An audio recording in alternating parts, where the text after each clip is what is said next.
Ini yang pertama. Apa tanda mahabbah kepada Rasulullah? Tanda mahabbah adalah memperbanyak solawat. Berzikir belum tentu sampai. Kalau ada orang banyak berzikir, subhanallah wa bihamdihi subhanallahil azim, subhanallah bihamdihi subhanallahil azim, subhanallah bihamdihi subhanallahil azim, belum tentu sampai. Kalau ada orang berkata, afdhalul dzikri fa'lam annahu la ilaha illallah, belum tentu sampai.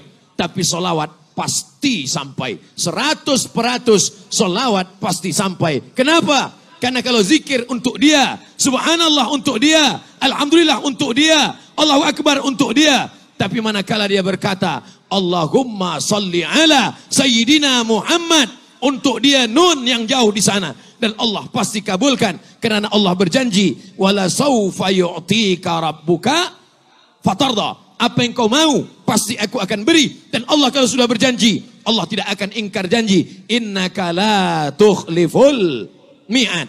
Ada orang yang banyak beristighfar. Astaghfirullah, astaghfirullahalazim, astaghfirullahalazim alladzi la ilaha illa huwal hayyul qayyum wa atubu ilaih.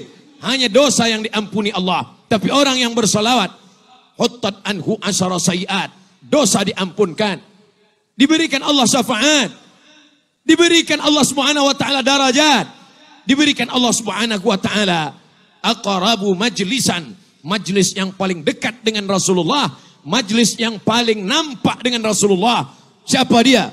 Aksaruhum salatan, orang yang paling banyak bersolawat kepada Rasulullah sallallahu alaihi wasallam. Maka kita bersolawat dengan ucapan Allahumma salli ala Sayyidina Muhammad. Sudah. Bersolawat dengan lantunan lagu. Sudah. Solawat bersama-sama. Sudah. Solawat nanti malam bersendirian. Saat bangun tahajud malam, ambil tasbih bersolawat.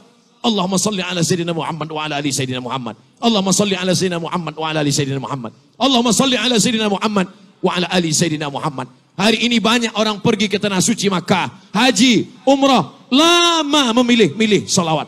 Salawat kayu tak jadi, salawat batu tak jadi, salawat permata tak jadi. 1 jam memilih salawat, lebih banyak memilih salawat, lebih lama memilih salawat daripada bersalawat. Membeli salawat 100 buah, semuanya untuk orang, 1 pun tak ada untuk dia.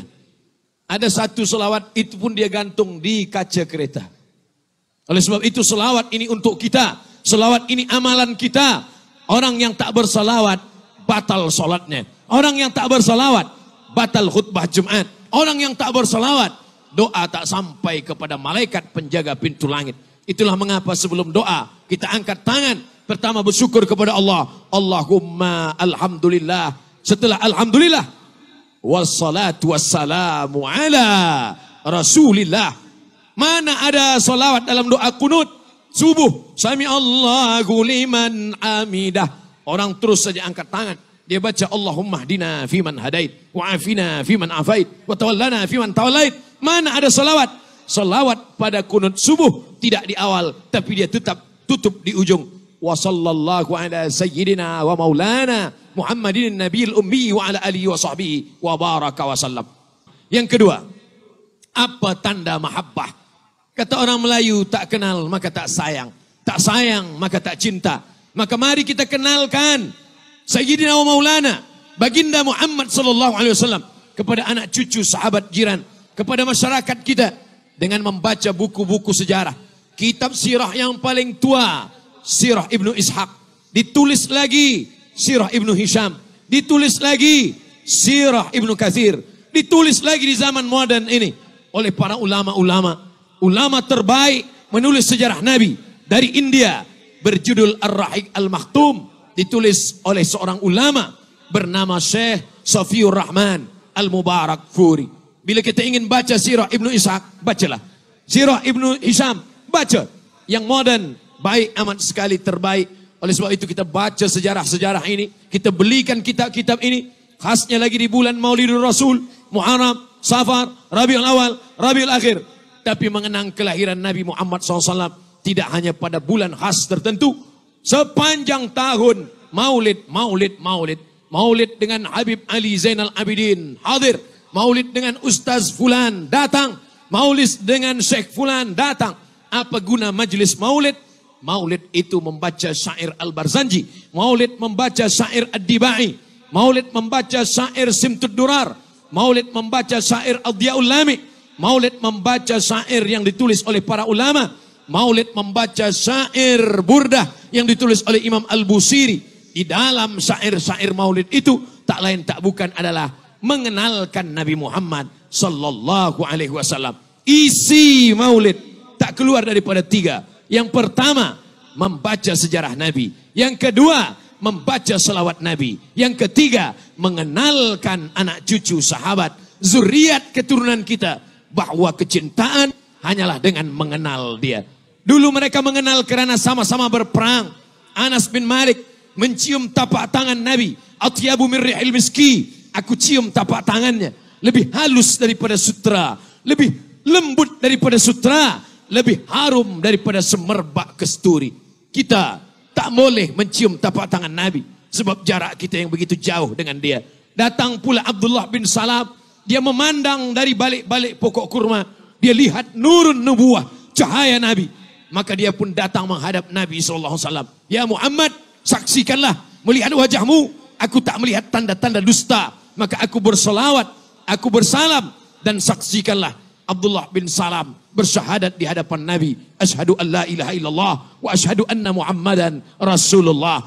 Anas bin Malik mencium tapak tangannya. Adas mencium kepala dan kakinya. Bagaimana pula dengan Abdullah bin Salam memandang wajahnya. Kita memandang wajahnya tak boleh. Mencium tangannya tak boleh. Jangankan memandang wajahnya. Memandang makamnya lama-lama pun dihalau polis di Masjid Nabawi. Haji, roh. Jarak kita, torik, haji, torik. Jangankan ingin bersalaman dengan dia. Memegang dinding kuburnya pun kita begitu jauh dengan dia. Mengintip kelambu hijau yang menutup kuburnya pun kita tak boleh. Lalu apa yang membuat kita menghilangkan risau dalam hati ini? Tak lain tak bukan adalah dengan mengenang dia, dengan mengenal dia, dengan mengamalkan sunnah-sunnah Rasulullah sallallahu alaihi wasallam. 3, apa tanda mahabbah? Ikuti sunnah-sunnah Rasulullah sallallahu alaihi wasallam. Yang malam ini pakai baju-baju putih, mereka adalah orang yang ikut sunnah Rasulullah sallallahu alaihi wasallam. Yang malam ini memakai sorban-sorban, muda belia pakai sorban, ini adalah mengikut sunnah-sunnah Rasulullah sallallahu alaihi wasallam. Yang malam ini memakai jubah, memakai sorban, memakai pakaian putih, ini adalah sunnah. Nabi berkata, "Alaikum bisunnati," ikutilah sunnahku. Yang berjanggut mengikuti sunnah, yang tak berjanggut tak apa-apa. Sebab sunnah ini tidak semuanya wajib. Sebab bila kita katakan semua sunnah wajib, lawan daripada wajib adalah haram. Lawan daripada wajib adalah haram. Bila kita katakan bersorban wajib, maka tak bersorban haram. Takkan Abdul Somad haram? Pakai jubah wajib, berarti yang pakai seluar, yang pakai baju batik berarti haram.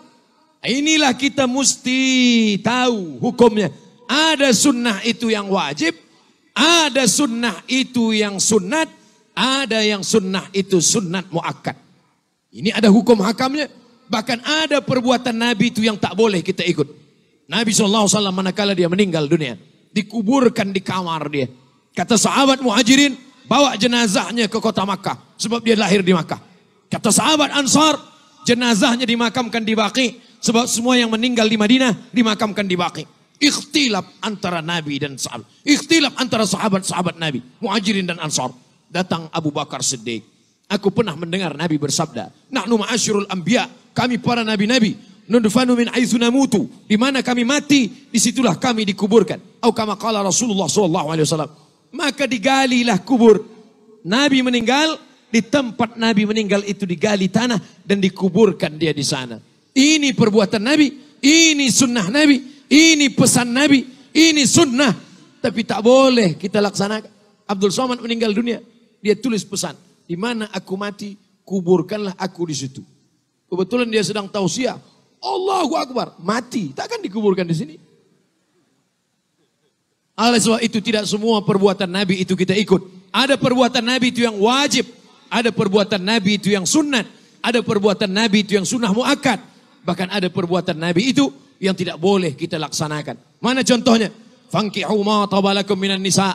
Nikahilah perempuan yang baik-baik. Masna, 2. Wasulasa, 3. Waruba, 4. Fa in khiftum alla ta'dilu. Kalau kamu tak mampu, fawahidah, 1 sahaja.